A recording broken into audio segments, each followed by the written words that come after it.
অনেকের অনেক রকমের ভর্তার আইটেম কিন্তু পছন্দ হয়ে থাকে। আমার কিন্তু এই ভর্তাটা অনেক প্রিয়। বিশেষ করে খিচুড়ি যখন রান্না করি এই ভর্তাটা খেতে কিন্তু বেশ মজার হয়। আমি এখানে বেশি শুটকি ইউজ করিনি, শুধুমাত্র একটা ইদুল শুটকি ইউজ করেছি। একটা শুটকি কিন্তু আমার এই ভর্তাটার অনেক সুঘ্রাণ বের হবে।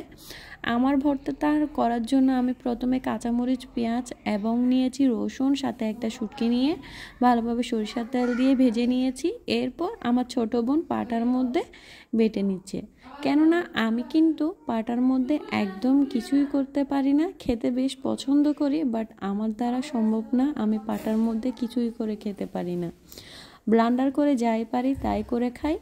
তাই আপনাদের সাথে আজকে ছোট্ট একটা ভিডিও শেয়ার করতে যাচ্ছি, ভর্তা রেসিপি, সাথে খিচুড়ি, আরও থাকবে ডিম ভাজা, সাথে আমরা একটা ছোলা বানাচ্ছি, সেটাও আপনাদের সাথে একটু করে শেয়ার করব।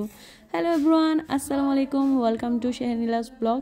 বাটাবাটির পালা শেষ, এখন কিন্তু অল্প একটু কাঁচা পেঁয়াজ দিব, সাথে একটু ধনেপাতা কুচি, আর দিয়ে দিব পরিমাণ মতো লবণ, আর একটু সরিষার তেল দিয়ে ভালোভাবে মেখে নিব।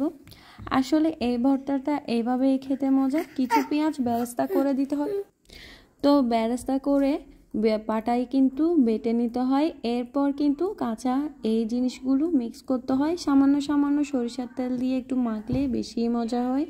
তো আমি সামান্য সামান্য করে দিয়ে দিচ্ছিলাম, আমার ছোটো বোন মাখতেছিল। এরপর কিন্তু ভর্তা রেডি হওয়ার পর বাটিতে নেওয়ার পর আর একটু সরিষার তেল দিয়ে রেখে দিই, যেন সুগন্ধটা ভালোই থাকে। আর সামান্য সবার থেকে শুনি পাটার নাকি এভাবে ভাত মেখে খেতে কিন্তু অনেক মজা। আমি কিন্তু জীবনেও ট্রাই করিনি, আজকে প্রথমবার ট্রাই করলাম। আসলেই কিন্তু এই খাবারটি খেতে বেশ মজার হয়ে থাকে। আজকে খেয়ে এদিকে আমি খিচুড়ি রান্না করছিলাম। খিচুড়ি কিন্তু অন্যভাবেই রান্না করছি, আমি প্রত্যেকবার ভালোভাবে কষিয়ে রান্না করি, এবার কিন্তু ভিন্ন স্বাদে রান্না করছি। আজকে আমি ডাল আর চাল কিন্তু ভালোভাবে ধুয়ে নিয়েছি, সাথে এর উপর দিয়ে দিচ্ছি পোলাও পাতা, চট্টগ্রামে যেটাকে পোলাও পাতা বলে, এই পাতাটা ইউজ করছি। তার পেঁয়াজ কুচি, রসুন কুচি, আরও দিয়েছি হলুদের গুঁড়া, সাথে দিয়েছি মশলার গুঁড়া, তারপর আরও দিয়ে দিয়েছি সামান্য একটু জিরার গুঁড়া, সাথে লবণও দিয়ে দিয়েছি। লাস্টে কিন্তু আমি কয়েকটা কাঁচামরিচও দিয়েছি। এই দেখুন আমার খিচুড়ি কিন্তু রেডি। এখন কিন্তু পরিবেশনের পালা।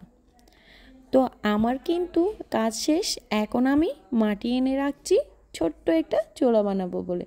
তো আমার ভিডিওটা কেমন লেগেছে অবশ্যই কমেন্টে জানাবেন। আল্লাহ হাফেজ।